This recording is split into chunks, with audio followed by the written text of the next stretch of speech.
I am being watched. Welcome, everyone, to my review of Person of Interest, Season 1, Episode 18. It is called Identity Crisis. And I'm Peter, by the way, if I hadn't mentioned that. So, this episode features a social security number that has, well, one name, but it has two people that it could be. There's no photo attached to the name. The number leads to two bank accounts, it leads to two apartments, it leads to two of everything. But there's no visual evidence of who it is. And when they go looking to see which place is going to pan out to have the person, both Finch and Reese discover someone using that name. So one's an imposter and one's the real person, but it's unclear exactly, which one's which. And that's kind of the basis of the episode. It's mostly a fun episode. It's got some intrigue. It's got some fun moments. There's a scene. I mean, I don't necessarily like scenes where characters have to, or the actors have to pretend to be like on drugs necessarily. But there is one line delivery from Harold that really got me. When Fusco comes in to get him to see if he's okay, and he yells out, "Detective, you're just in time for dinner," and that did make me laugh. I have to be honest. I think Michael Emerson drew some comedy out of that for me. It's not something I typically enjoy that much, but I had a good time with it.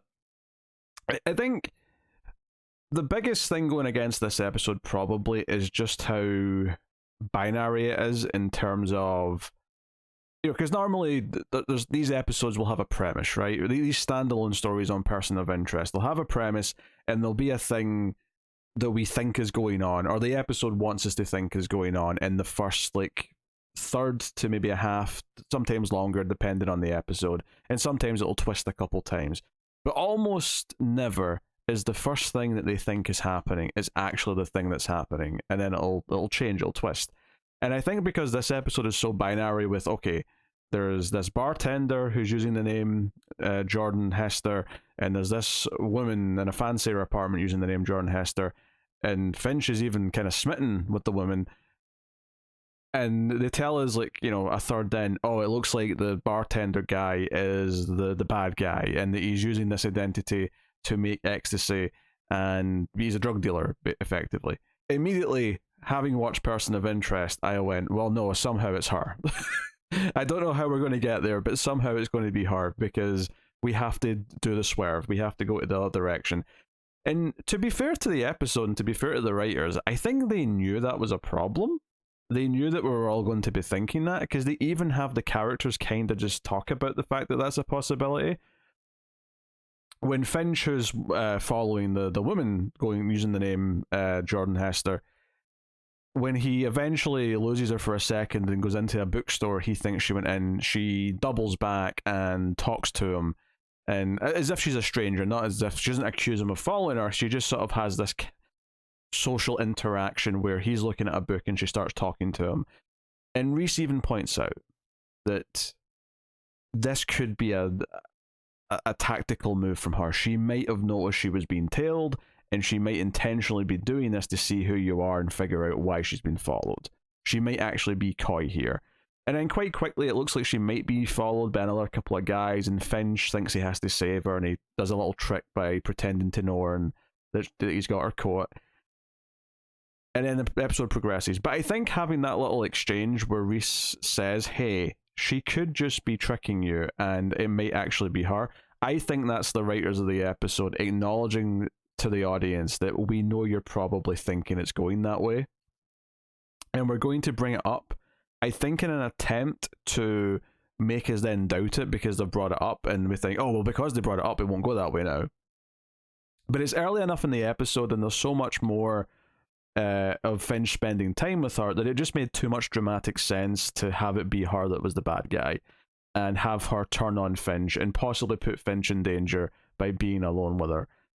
It just made too much sense. So I think it's a problem that they noticed and tried to do the best they could with it, but I think fundamentally there just wasn't ever going to be enough done with it without just changing some of the premise of the episode to really make it work. It was maybe just a little bit too predictable, but I think they knew that, and they tried to at least acknowledge it, if not try and give us the red herring of think it was disregarded as a possibility earlier on, so that we could maybe try and get into the plot of the episode. But that's my main critique, honestly. By and large, I had fun with the other elements. The idea of someone's identity being stolen. I mean, just the concept at first felt like it was very unique. The idea that this number leads to two people with the same name. So how did that happen? And identity theft makes the most sense, because even if two people have the exact same name, they should have a different social security number. So that's clearly something shady going on. So they go down this path and they investigate. So we get some Finch following her. He gets trapped in her closet at one point when she's in her home, which they sort of neatly just tidy up by saying that Reese set off the fire alarm and the sprinklers came on, so that he could get out of her closet and get to safety. So, I mean, all of that's entertaining enough stuff. What I always say, though, about Person of Interest especially, is that somehow the main story is always going to connect to the themes of our main characters. And I think the big thing in this episode is that the real Jordan, the man, the bartender, or barback, more specifically, later on, it looks like he is the guy for a while, because he actually goes to there's like a third department that's been rented under the name that's been used as a chem lab, right, for making ecstasy. And he goes there and meets the two guys that are actually cooking the stuff and kind of bosses them around. And he looks like, oh, that's the guy, right? But it turns out he's not. He knows his identity's been stolen, right? He's been questioned by police or something already. So he's actually looking into whoever's stolen his identity. He's actually tricking them into like ruining a lot of their supply. And he's going to try, he's got like a whole ploy to try and take them down, or at least blackmail them into letting his identity be left alone. And there's some teases of this, because he's got like how to use a gun videos and how to do chemistry videos on his laptop, which Reese sees beforehand. So there are some seeds for it. But all this is to say that once Reese steps in and has to beat the other guys up, and he starts talking to this guy, he basically talks about having a crisis of identity, which is the name of the episode, funnily enough. But he talks about how for a while now people have started to think he's a criminal, and because he's an introvert, something I can relate to actually, and because he's been accused of a crime, everyone's just kind of assuming he is guilty, and because he's a bit of a loner, he probably is guilty of whatever he's being accused of. Which is an introvert, it's actually kind of a scary thing, is for people to just change the perception of you, and for everyone to be mistrusting just because you keep to yourself, when there's nothing wrong with just keeping to yourself. But he says that people were trying to, say that he was a bad guy all the time, that he got sick of trying to convince them that he wasn't a bad guy, and maybe he could just try being that for a little bit.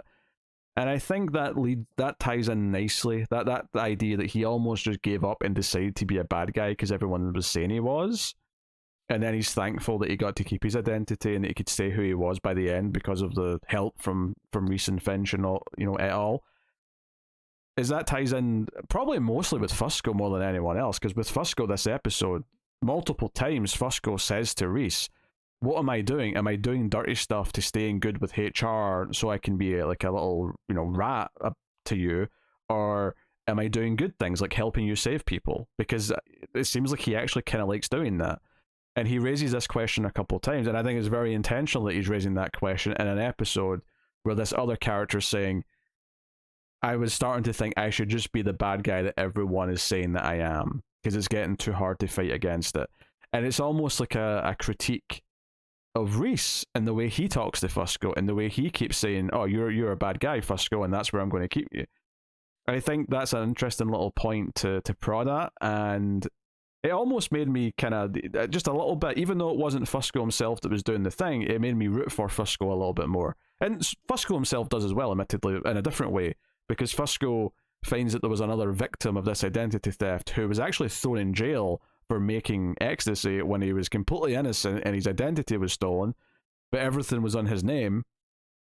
So he actually goes to this guy and asks for some help to identify and solve the problems. He ends up knowing who the woman is, the culprit.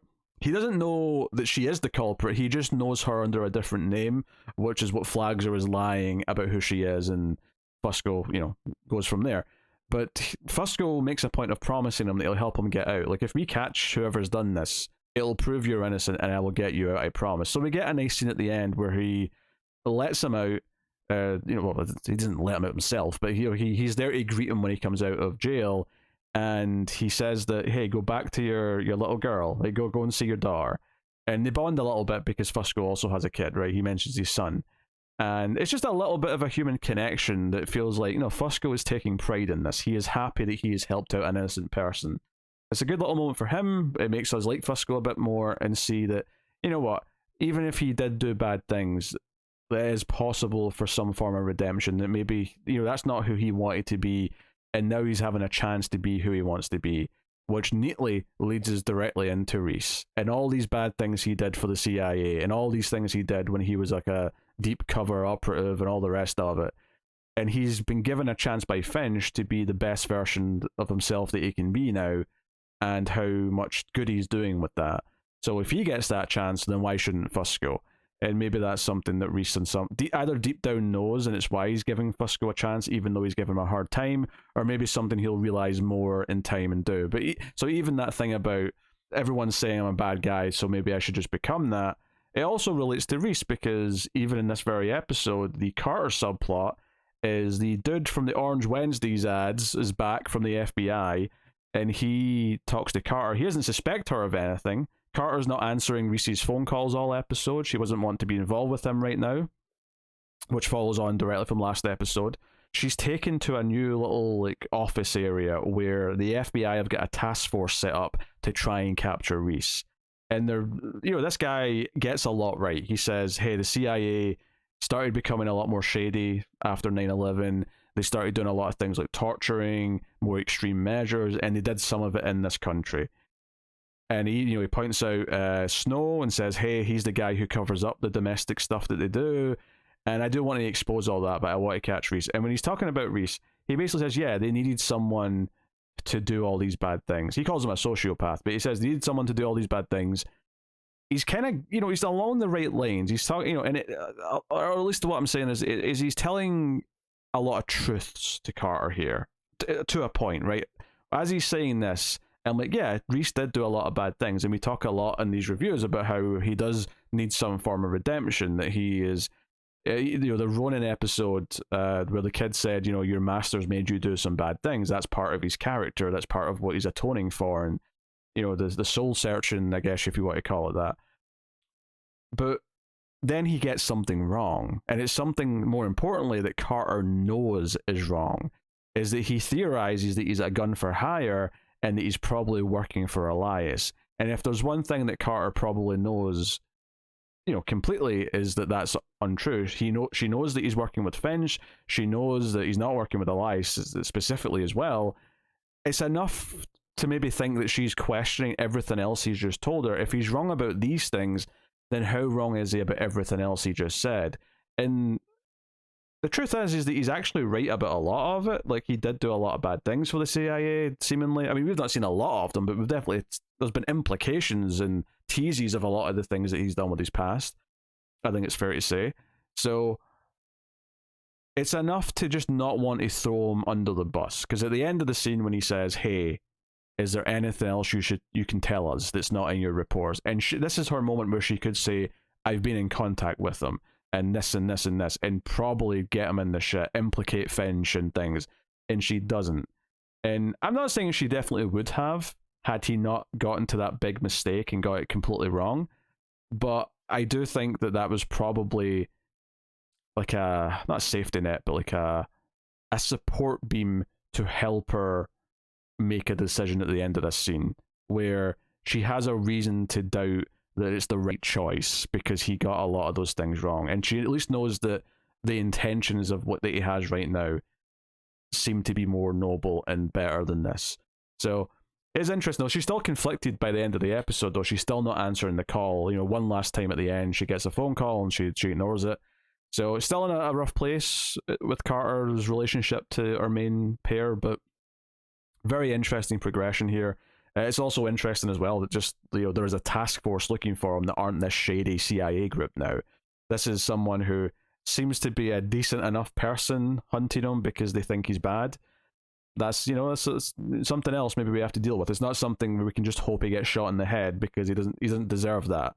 So, curious to see where that goes as things go on.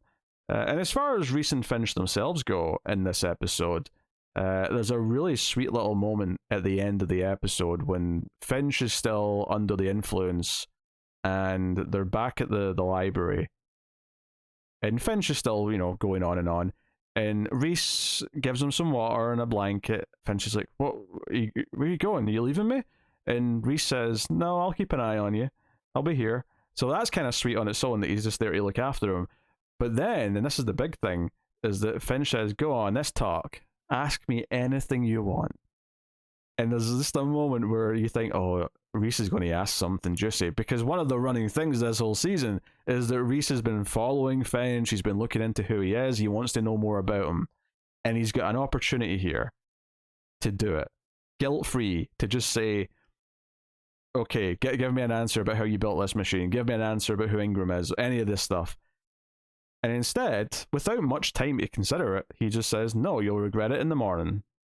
And he doesn't do it. He doesn't take the bait. He doesn't take the unconsensual truth giving, I suppose, if you want to call it that.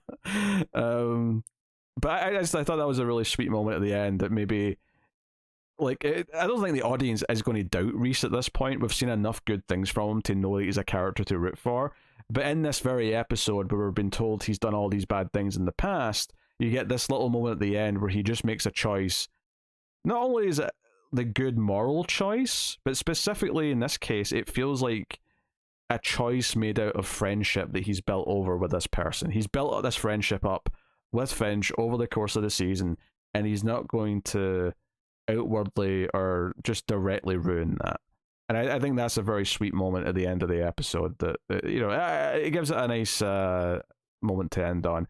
So this is very much one where I think the main plot is perfectly entertaining. It does its things. It feels very much a typical person of interest in a lot of ways with the plot. And I think maybe I praised a lot of the episodes for the first half of the season or so about how they kept freshening things up, and then it was still good after that because they were doing some big cool things for setting up the larger world and the larger things with Elias and all that stuff.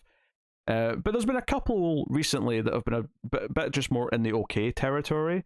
Some good running stuff with the characters, but just okay overall. And I think it's because when it comes to these more standalone episodes, we're at a point now where we are 18 into the season, and they've used up a lot of their better ideas for season 1 for the standalone plots.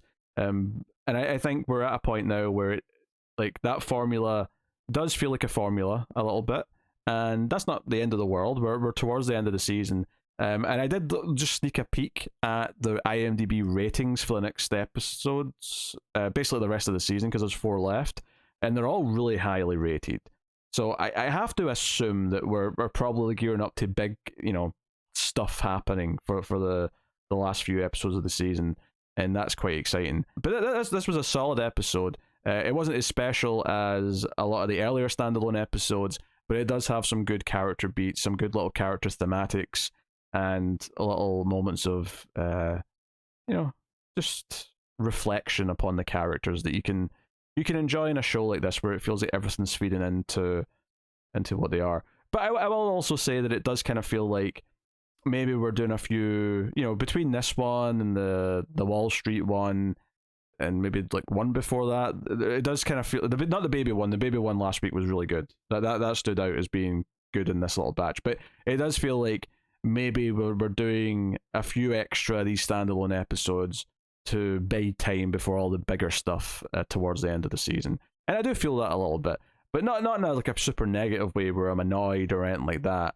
This is just part and parcel of doing a 22 episode season, is that you might run into these little periods. I was going to say rut. It's not a rut though, because the quality is still high enough that it doesn't feel like a rut. It just it feels like we're not in a peak week, right? But that may come next week, and that still feels like a possibility. And it was nice to see Finch kind of be flirtatious and just buckle on at this woman's smile, which was also just further reason to think that she's probably definitely the bad guy, because he's going to be heartbroken when he's betrayed. Although we never see him sober again after he gets drugs, so we never really get to see him really like contemplate what's happened to him.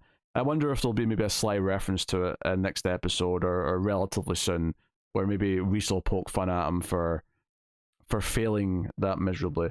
It's interesting actually, because I pondered recently about feeling worried when Finch was in the field and he's in positions where he might be caught following or surveillance or anything like that. I guess this was an example of it actually happening, and he was caught and he did get put in danger. But it was almost like a more subdued version of it, because it was, this more white collar criminal who just lures him into a trap and drugs him, as opposed to someone like outwardly vicious who just pulls a gun and threatens him and hits him. We haven't had that yet. This was a more fitting for a man of his stature, I guess. It feels like it fits more the world he belongs in, or not belongs, but he lives in. So yeah, not bad by any means. So that is episode 18, Identity Crisis. So I will see you next week for the next person of interest. Let me know what you think of this one in the comments, all that stuff. It helps us out a lot on YouTube. But of course, you can support all the content the most by going over to patreon.com/MailFuzzTV and supporting us over there. There's some bonuses over there, including something I just started recently, which is monthly reviews of Columbo. If you're into old detective shows or just Columbo, I have not watched it before. I did the first episode in the past month somewhere, and the next one will be sometime soon. So if that is of interest, you can go check out that. But that is me. So thank you once again for watching or listening. I always appreciate it. Keep watching TV. Have you got any vanilla?